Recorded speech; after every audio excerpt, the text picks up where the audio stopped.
And we need to make it clear to them that the vaccine is the ticket back to pre-pandemic life. And the window to do that is really narrowing. I mean, you were mentioning, Chris, about how all these states are reopening. They're reopening at 100%. And we have a very narrow window to tie reopening policy to vaccination status.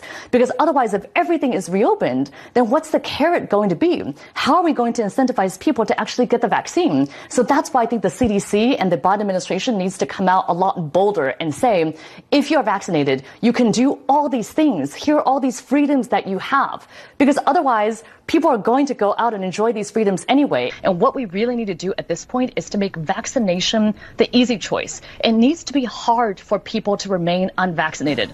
Right now, it's kind of the opposite. It's fine. I mean, it's easy if you're unvaccinated. You can do everything you want to do anyway. But at some point, these mandates by workplaces, by schools, I think it will be important to say, hey, you can opt out, but if you want to opt out, you have to sign these forms. You have to get twice weekly testing. Basically, we need to make getting vaccinated the easy choice. That is what it's going to take for us to actually end the pandemic.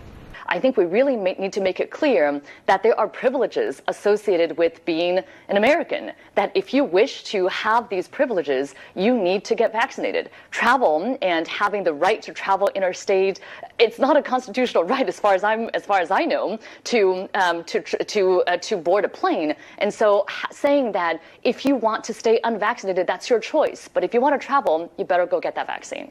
I say that we need to start looking at the choice to remain unvaccinated the same as we look at driving while intoxicated.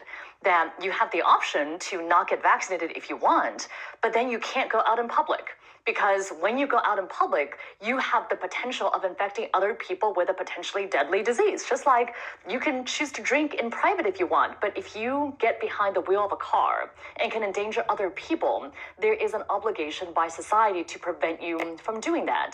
So I think what President Biden did today is exactly right to say that the vaccinated should not have to pay the price for the so-called choices of the unvaccinated anymore.